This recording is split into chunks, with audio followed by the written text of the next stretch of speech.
Hello everyone, welcome back to my channel. आशा करते हैं आप सभी स्वस्थ होंगे, मस्त होंगे और आपकी तैयारी भी बहुत अच्छी चल रही होगी। तो आज मैं आप सभी के लिए एक और new vacancy complete detail video लेके आया हूं।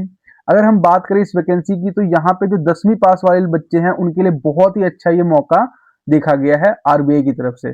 जो आरबीआई है उसने ऑफिस अटेंडेंट की पोस्ट पे एक न्यू वैकेंसी निकाली है। इसमें जो मिनिमम क्वालिफिकेशन है वो 10th पास मांगी गई है। और साथ ही साथ अगर आप 12th पास है तो भी आप एलिजिबल है, और अगर आप अंडर ग्रेजुएट है तो भी आप इस पोस्ट के लिए क्या है, एलिजिबल हैं। तो चलिए आइए देखते हैं, इस वीडियो में कंप्लीट डिटेल बताऊंगा आपको कि क्या क्या यहाँ पे एग्जाम पैटर्न रहेगा, क्या क्या हमारे पास एलिजिबिलिटी है, क्या हमारे पास एग्जाम की डेट्स रहेगी। सारा कुछ मैं इस वीडियो में आपको बताऊंगा, तो एंड तक बनिए रहिएगा। चलिए आइए स्टार्ट करते हैं। सबसे पहले अगर हम बात करते हैं इंपॉर्टेंट डेट्स की, तो यहाँ पे 15 जनवरी से जो फॉर्म फिलिंग है वो स्टार्ट हो जा रही है, और लास्ट डेट इसकी जो रहेगी वो 4 फरवरी रहेगी। अगर हम टेस्ट की बात करें, यानी कि जो एग्जाम होगा इसमें अंदर सिर्फ एक ही एग्जाम है, वो आप एग्जाम क्लियर कीजिए और एक छोटा सा टेस्ट है वो क्लियर करिए, तो सीधा सीधा आपको जॉब यहाँ पे देखने को मिल जाती है। तो सबसे पहले हमारे पास जो ऑनलाइन टेस्ट है वो हमारे पास 28 फरवरी या फिर 1 मार्च को कंडक्ट कराया जाएगा। यानी कि कोई ज्यादा टाइम नहीं है, एक महीने के अंदर ही अंदर आपको क्या किया जाए, ऑनलाइन टेस्ट ले लिया जाएगा। ऑनलाइन जो एग्जामिनेशन है वो ले लीजिएगा। तो इससे कुछ वक्त बाद आपका एक छोटा सा टेस्ट है, उसके बारे में भी बहुत इजी सा टेस्ट है, कोई ज्यादा इसमें टफ नहीं है। मेनली आपको एग्जाम क्लियर करना, और क्योंकि इसी के बेस पे क्या होगा, मेरिट बनेगी। ये सिर्फ क्वालिफाई नेचर का है, बस आपको क्वालिफाई जस्ट करना है। तो चलिए ये आगे बताऊंगा, मैं आपको इसकी कंप्लीट डिटेल बताऊंगा। जैसे सबसे पहले इसके बाद हम वैकेंसी की बात करते हैं, तो टोटल वैकेंसी हमारे पास यहाँ पे 572 वैकेंसीज है। और अलग अलग स्टेट्स के अंदर आप देख सकते हैं कि अलग अलग वैकेंसी, जैसे अहमदाबाद में बात करें तो 29 है, बेंगलोर में हमारे पास 16 है, ऐसे करके हमारे पास भुवनेश्वर में 36 है।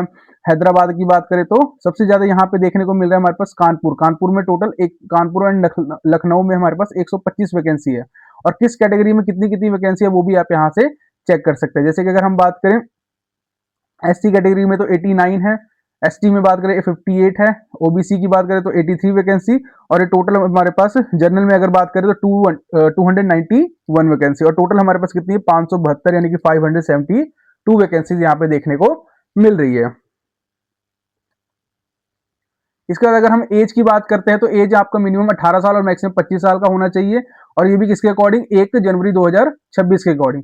यानी कि जो आपका डेट ऑफ बर्थ होना चाहिए वो 2 जनवरी 2001 से लेके 1 जनवरी 2008 के बीच में होना चाहिए।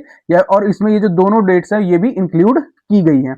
यानी कि चाहे आपका बर्थडे यहां से स्टार्ट हो और इस डेट के बीच में आता हो, या फिर इन दो डेट्स पे आता हो, तो भी आप क्या है, एलिजिबल हैं इस पोस्ट के लिए। और साथ ही साथ यहाँ पे अलग अलग कैटेगरीज के लिए एज रिलैक्सेशन दिया हुआ है। जैसे एस सी को 5 साल, ओबीसी को 3 साल का, पीडब्ल्यूडी कैटेगरीज को 10 साल का। वहीं अगर जनरल से या फिर ईडब्ल्यू से बिलोंग करते हैं, अगर वही पीडब्ल्यूडी कैटेगरी ओबीसी से बिलोंग करते हैं तो 13 साल का, SC ST से बिलोंग करते हैं तो 15 साल का।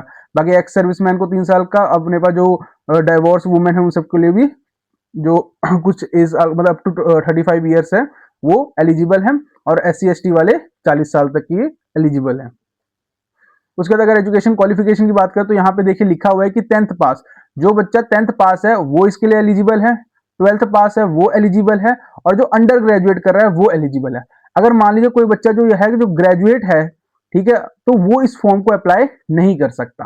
यानी कि अगर आप अपने ग्रेजुएशन के first year, second year, third year या फिर बीटेक के फोर्थ ईयर में है, तो आप क्या कर सकते हैं, इस फॉर्म को आप इस फॉर्म को फिल कर सकते हैं। और आप ध्यान रखिए, इस डेट से पहले पहले आप अंडर ग्रेजुएट होने चाहिए। मान लीजिए अगर कोई बच्चा है जिसका लास्ट सेमेस्टर का एग्जाम जो होता है वो हो जाता है, पर अभी तक उसका रिजल्ट नहीं आया, अभी तक उसका क्या है, रिजल्ट नहीं आया है, मतलब कि वो भी बंदा क्या है, वो भी बच्चा इस पोस्ट के लिए एलिजिबल है, क्योंकि अभी तक उसका रिजल्ट नहीं आया है, और रिजल्ट नहीं आया यानी कि वो ग्रेजुएटेड अभी तक डिक्लेयर हुआ ही नहीं है। तो इसका मतलब वो भी जो है वो अंडर ग्रेजुएट ही काउंट किया जाएगा, और वो भी इस फॉर्म को अप्लाई कर सकता है। अगर हम सिलेक्शन प्रोसेस की बात करते हैं, तो सिलेक्शन प्रोसेस में यहाँ पे आप देख लीजिए कि सबसे पहले आपका ऑनलाइन रिटन टेस्ट होगा। अगर इसकी एग्जाम पैटर्न की बात करते हैं, तो इसमें सबसे पहले आपका रीजनिंग आएगा, इंग्लिश आएगा, जनरल अवेयरनेस और न्यूमेरिकल एबिलिटी, यानी कि सबके 30-30 क्वेश्चन आएंगे। यानी कि टोटल यहाँ पे आपको 120 क्वेश्चन देखने को मिलेगा, जो आपको मैक्सिमम 120 नंबर होंगे। यानी कि एक क्वेश्चन के लिए 1 मार्क्स आपको दिया रहेगा। और ये भी ध्यान रखिएगा कि यहाँ पे एक नेगेटिव मार्किंग भी है हमारे पास। नेगेटिव मार्किंग क्या है, 0.25 की, मतलब एक क्वेश्चन अगर आप सही कर दे तो आपको 1 नंबर दिया जाएगा, अगर आप एक क्वेश्चन गलत कर देते हो तो 0.25 मार्क्स आपका काट लिया जाएगा। और टोटल ये 120 क्वेश्चन को अटेम्प्ट करने के लिए आपको 90 मिनट्स यानी कि 1.5 आवर्स का टाइम यहाँ पे दिया जाएगा। ये जब आप क्लियर कर लेते हैं तो इसके बाद आपको क्या एक एलपीटी टेस्ट यानी कि लैंग्वेज प्रोफिशिएंसी टेस्ट आपको देना पड़ेगा। अगर मैं बात करूँ ये जस्ट नॉर्मल सा टेस्ट है, कोई इसमें कोई ज्यादा हार्ड एंड फास्ट रूल नहीं है, आपको जस्ट इसको क्लियर करना है, क्वालिफाई करना पड़ेगा। जैसे कि मान लीजिए 1 मिनट।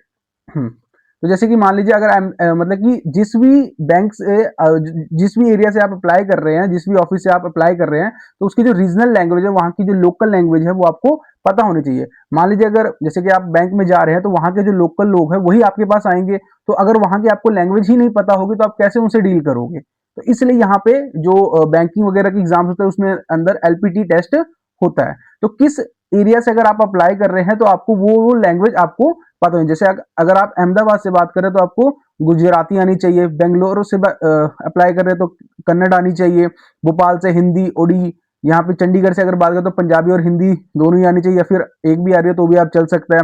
जैसे अगर नीचे बात करें यहाँ पे गुवाहाटी भी दिया हुआ है, जयपुर में हिंदी हो गया, हैदराबाद में तेलुगु। तो ये अलग अलग जिस भी आप जगह से अप्लाई कर रहे हैं तो वहां के आपको जो लोकल लैंग्वेज है उसके बारे में पता होना चाहिए। तो उसी के लिए एक छोटा सा टेस्ट होता है कि मतलब आप उस लैंग्वेज को बोल लिख सकते हैं कि नहीं। तो यही जस्ट एक छोटा टेस्ट होगा, ये आप क्वालिफाई कर लेंगे आराम से।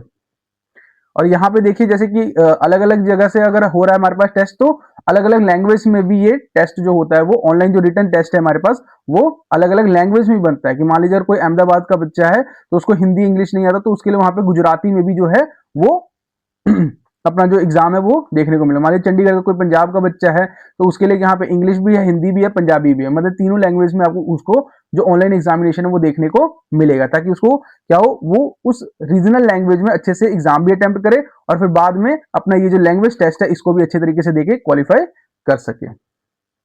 लास्ट में यहाँ पे अगर पेमेंट की बात करें तो यहाँ पे हमारे पास SC ST PWD कैटेगरी और एक्स सर्विसमैन के लिए अगर बात करें तो इनके लिए 50 रुपए चार्ज है प्लस 18% GST।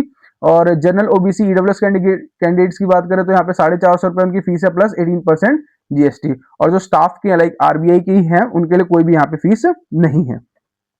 तो ये हमारे पास जस्ट नॉर्मल सा एक ये टेस्ट है। मतलब सबसे पहले मेन आपके पास क्या रिटन टेस्ट है, मल्टीपल चॉइस क्वेश्चन होंगे इसके अंदर, आपको ये क्लियर करना है। उसके बाद क्योंकि जो भी आपकी मेरिट बनेगी वो इसी रिटन एग्जाम के बेसिस पे बनेगी, क्योंकि ये जो एलपीटी टेस्ट है हमारे पास, ये हमारे पास क्या जैसे एक नॉर्मल सा क्वालिफाई नेचर है, आपको जैसे को क्या करना है क्वालिफाई करना है बस।